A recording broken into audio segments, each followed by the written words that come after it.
This was my first podcast. Thank you, Suzanne. Absolutely. This was fun. This was a lot of fun. Thanks for all the work that you guys do, too. Season 2 is officially over. I'll say life begins at the end of your comfort zone. Remember, always remember, life begins at the Edge of your comfort zone. Oh, well said.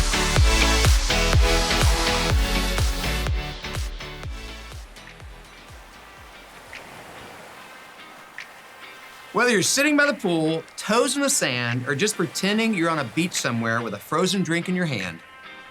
Oh, thank you, Megan. Welcome back to From Classroom to Campus. Today, we're closing out Season 2 the best way we know how, by hitting rewind. From powerful conversations with educators in the trenches to eye-opening insights on college-ready skills, AP success, and life beyond the classroom. This season gave us a lot to think about. So whether you're wrapping up your classroom, heading out on vacation, or already posted up poolside, we've got something for you. Think of this as your end-of-the-year exhale, a chance to reflect, recharge, and take a few great ideas with you into next year. So sit back, relax, take a sip of that frozen drink, and enjoy the best of Season 2.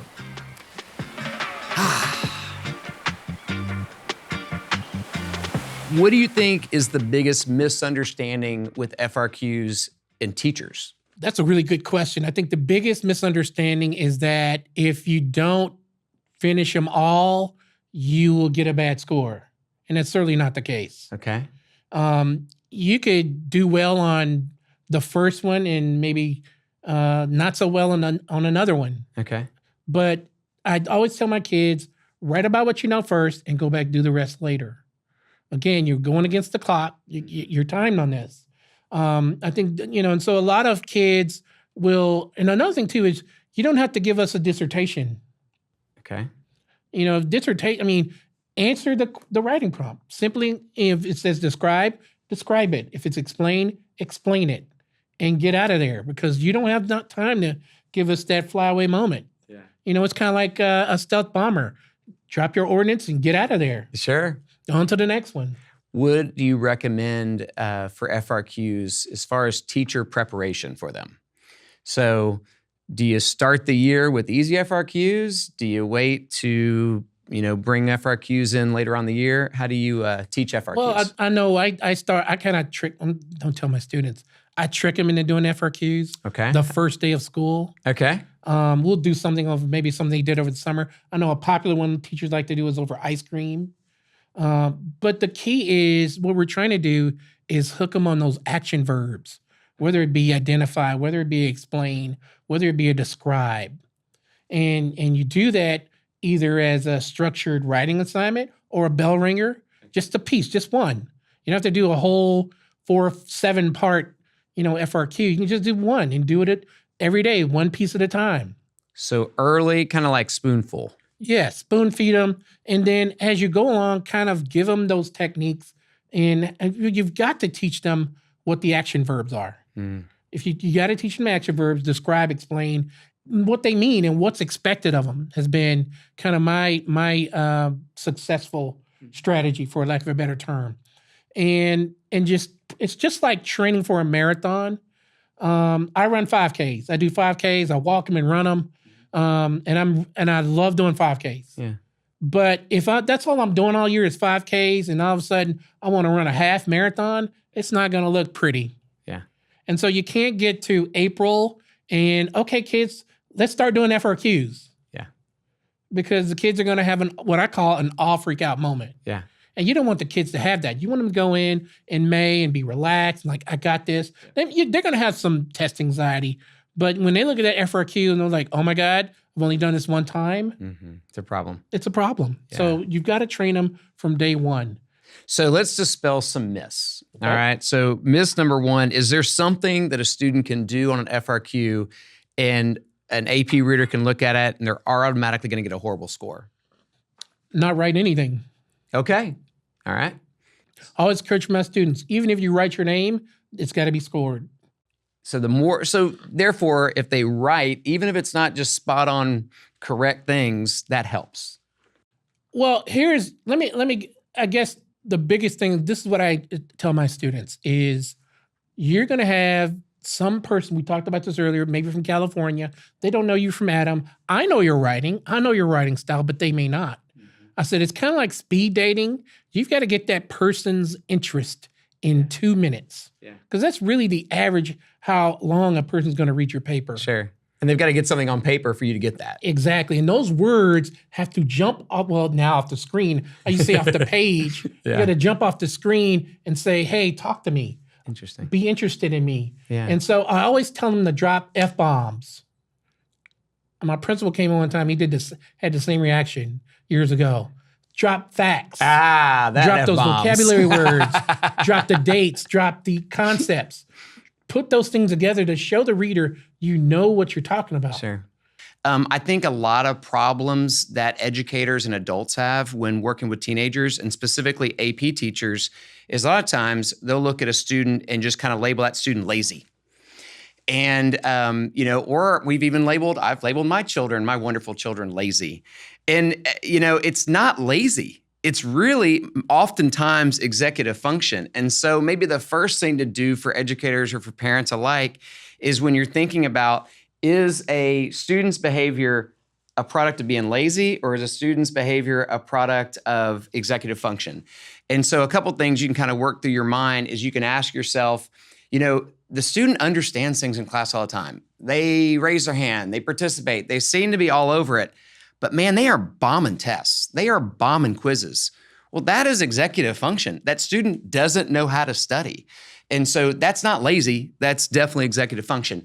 If you've got a strong writer and then you put a timed writing assignment in front of an AP student and they struggle like crazy, that's not lazy either. That's executive function. If you give some really great feedback to an AP student and they just absolutely melt down, that's executive function. So those are things that, are categorized, should be categorized that way. And I think it's important for educators to kind of keep that in mind. AP teachers, hopefully, and I'm sure you are doing this, is you're practicing AP questions every single day, because before you know it, that AP exam will be here in May. So if you're giving these fantastic, AP questions at some point during your lesson to build your students up, their stamina, their skills, you can embed executive function into that very, very easily. And the way you do that is you essentially start with modeling, reading that question, reading that prompt, reading that stimulus. You model the strategies that come along with that. You model good strategies and you model bad strategies, and you have your students pick out what's a good strategy, what's a bad strategy.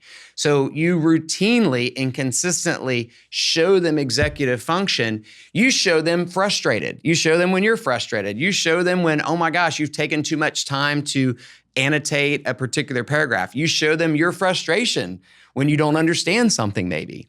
So you model that and you do that for students, and then you allow them to do it, and then you allow them to do it to each other peer-wise. And that's a great way to, start tackling questions and having students think about tackling questions in an executive function kind of way and not just diving into it. And you want them to create an error log. So an error log is a fantastic executive function because it helps a student analyze their thinking, analyze their misconception. What's an error log? So an error log would essentially be a student answers an AP style question and gets it wrong, and then asks a few things to themselves. Like, did I not understand the concept? Did I not do the strategies my wonderful teacher has taught me, like annotate the poem? Did I run out of time? Did I not understand a vocabulary word somewhere embedded in the answer choices? Did I guess? There's a variety of things that an error log helps a student kind of self-regulate their thinking. And if you're not using error logs, you're not teaching your students how to use error logs, you're really missing the boat. So you take these great explanation from an AP question, and you have a student kind of walk through that particular explanation to maximize their learning. And really, executive function helps a student maximize their learning because they have a systematic way of not only going through the question, but going through the explanation. Every day, educators work tirelessly to keep high school students motivated. But despite their best efforts, too many students still feel lost in a system that doesn't always support their success.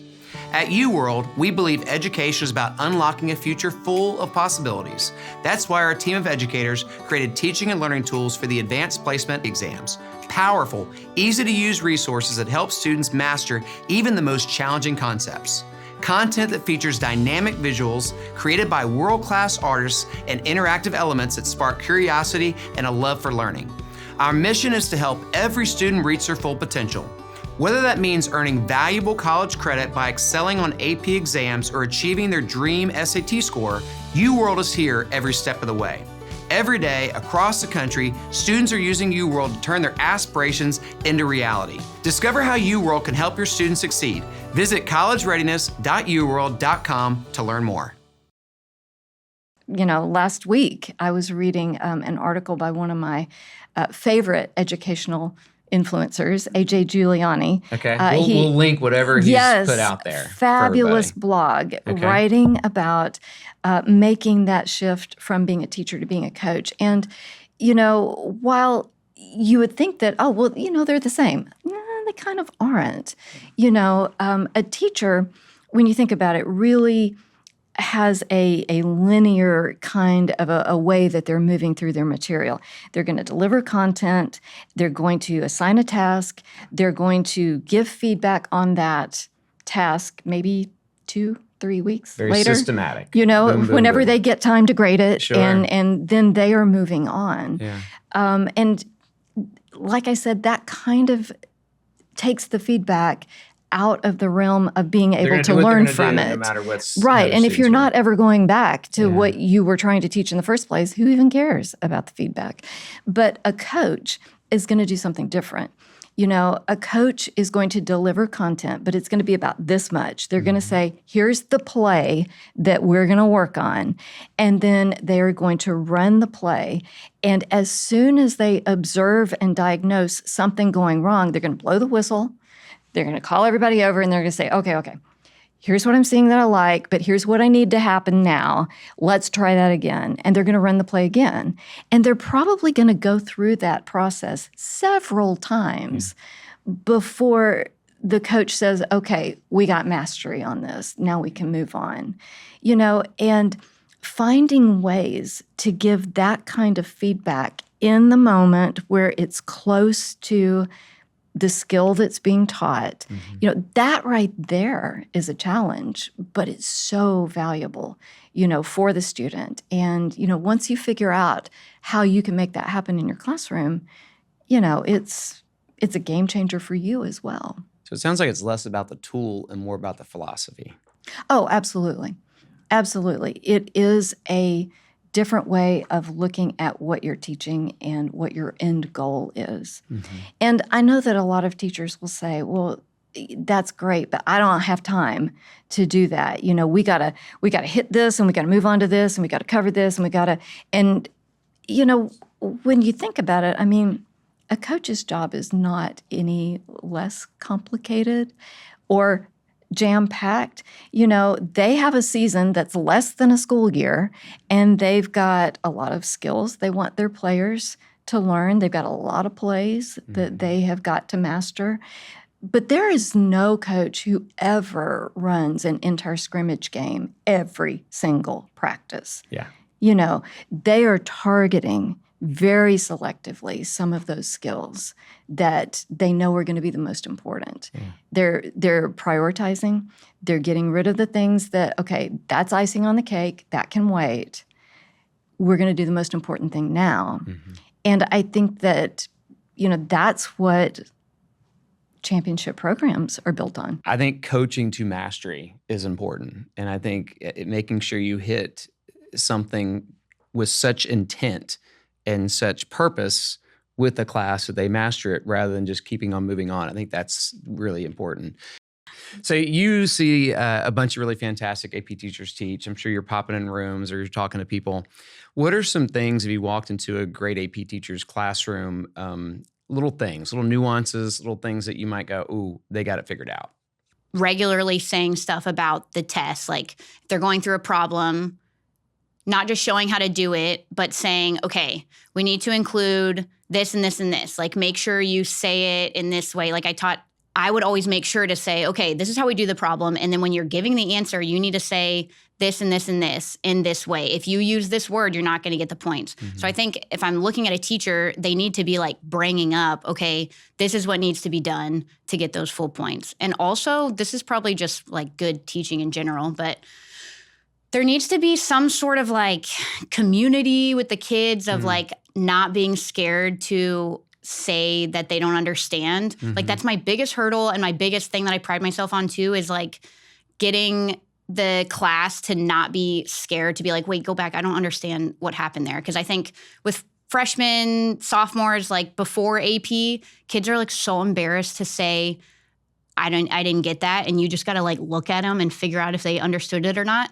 But with the AP kids, I'm like, none of y'all have ever taken this course before. Yeah. You shouldn't know how to do it. So the sooner you're comfortable with being like, hold on, say that again, and asking your friend or asking me, like, we're all going to get it together better. So I think that building community, I think, is huge. Yeah. And I think the other thing about AP students is if they don't know it, they are afraid to say something because they've always known the answer. Yeah. They've always been the smartest one in the room. And for them to admit they don't get something, and I think it is a skill that teachers have to bring that out in students and to get them to admit, I'm not sure on this one, that sort of thing. You've probably seen some teachers make some missteps and worked with some teachers that maybe made some missteps. What are some common missteps that you see AP teachers make? You feel bad sometimes taking off points for things for the kids because, like you said, like they've probably always been doing really well and they might kind of almost have it. But if you know your scoring rubrics, you should know like these are the things that the graders are looking for, and you need to hit this component and this component and this component. You have to, from the get-go, be like, I am grading your exams the way that the AP test is going to grade them. And I'm not saying like just fail your kids, like, apply a curve. I think curves are super warranted in a lot of AP courses. Sure. But if they are not seeing that you took off a point for something, especially these kids are like so into grades. They're like, oh, I got all the points. I know it. They're not going to fix it. So you can't just be like, oh, I gave you full points on this, but technically you should have included this for it. Like, you need to take off those points so they're like, okay, I need to fix this for next time. So consistent expectations. Yes. And being aligned with the AP grading. Because you do see that. I think you see teachers wanting to do students a favor. Yeah. And really what they're doing is maybe lowering that bar, lowering that expectation with the hope that maybe the student will eventually figure it out. Yeah. And they don't. And they don't figure it out until they take that first test. And they're like, what the heck? And then after that, they do better because they're like, okay, she is for real. Like, we're taking off points for. So it's just showing them the scoring rubrics. I'll post them up from College Board and I'll be like, this is what you needed to have. Yeah. So if you don't have it, you're going to lose it because you're going to lose it on the exams. In addition to those academic skills, those experiences around academia, what do you feel like students need to succeed after high school? What skills do they need for that journey? Let me start at a sort of a foundational level, and then we can work up. Drive, motivation, grit. There's 1,000 different terms for it. In my lived experience, that's the difference between people who see a problem and go, someone should solve that, and those who look at it and go, I'm going to solve that problem. The second group tends to be more successful. They become leaders. They become community leaders, industry leaders, et cetera, thought leaders. So like the drive to solve problems and be successful. Like being ambitious has become a bit of a dirty word in our society. Oh, they're so ambitious. Good. Right? Like, I want my surgeon to be very ambitious, to be the best surgeon in the world. Like, awesome. But yeah, that like drive is really important. I think writing and speaking ability is incredibly foundational. I was talking to a future graduate student earlier today, coming into our program, wonderful technical skills, asked about what other skills they should be working on. And I think I surprised him a little bit because I said writing. Like in any field, if you can write, it's a material advantage to you. I know like professional portrait painters who are really good writers, it gives them a huge leg up. They can write their own advertising copy. They can write and read their own contracts. They can write their own marketing materials. Writing is such a key skill, and public speaking is also a very key skill. Yeah, I was going to bring that up. Yep. Not everyone is built for it. I get that. If you had seen me 30 years ago, you would have said, this guy's never going to be able to do public speaking. My stutter alone would have made it very, very difficult. So like I tell people, the best way to get better at writing and speaking is to get better at writing and speaking. Practice. And it's going to be a train wreck sometimes, and it's not going to work. Learn from it. Go right back out there, get right back on that horse and do it again. So definitely like writing, public speaking, being able to persuade with the written word, the spoken word is, again, that's a huge leg up to you, no matter what you're doing in life. And then I think all of that, Phil, sort of funnels into sort of leadership skills, like, getting opportunities to learn to be a good leader, which involves ethics, management, efficiency, being able to balance your checking account every month, just like staying on top of things and being conscientious like that. All that we know feeds into long-term effective leadership. How does AP benefit students moving forward into college? The brain is a muscle, right? And you either exercise that muscle or it's not as strong as it could be. And we want students challenging their preconceived notions about things. We want them learning new things. We want them learning. I think the most important part for me about creativity is that it really forces you to take the knowledge you have and scramble it around in your brain a little bit and see it in different ways and use it in different ways. We know that that's long-term valuable for students. And if coursework is truly challenging, you are going to fail occasionally.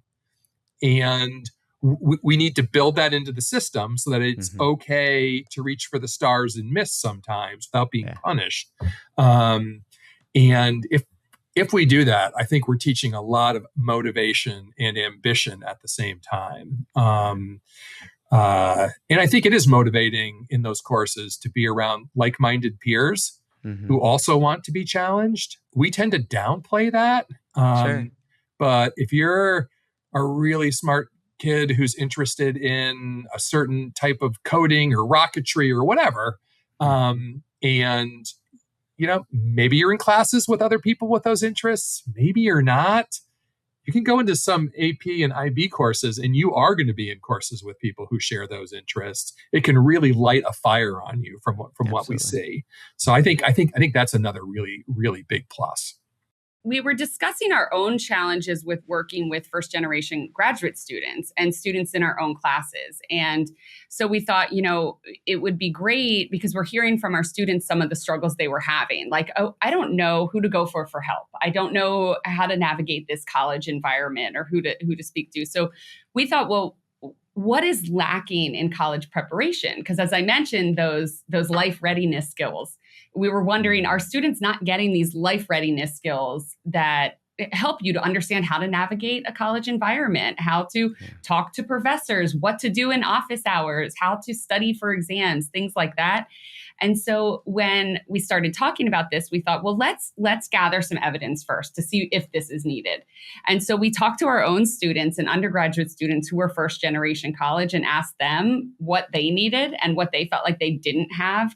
And a lot of it was what we thought, that, they didn't know where to go to ask for help. So we're saying you need to ask for help, and they don't necessarily know who do I go or where do I go to ask for that.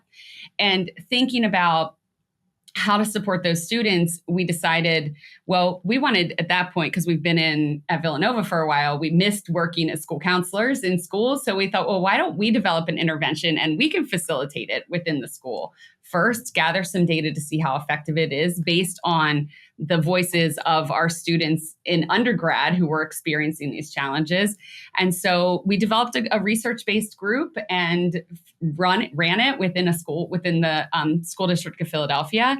And we continued to facilitate that group with the support of other students and training our graduate students to facilitate it after that, which then led to, well, we have all this evidence of this group and how effective it is.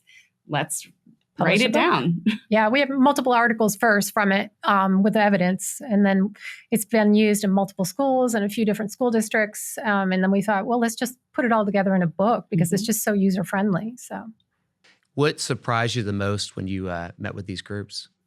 That's a good question. You know, one thing I think that stood out to me is as we were gathering data at the end, our first time we ran the groups, and we've heard this over and over since, but the first run at the end, the students said to us, and our assumption was they all kind of knew each other beforehand. And I think this shows the power of small groups, is they said to us, we had no idea. We've seen these kids in this group all the time, and we had no idea they were having the same struggles as we were. So I think we kind of assumed they all feel like they know that everybody's struggling, but they didn't. They felt like they were the only ones having these same concerns about college preparation, and they hadn't realized that it was normal. Everything that they were experiencing was normal. Yeah, as opposed to thinking, what's wrong with me? Why can't I just figure this out on my own? What surprised me is so many of them had gotten the message, sometimes from parents, sometimes from teachers, sometimes from society in general.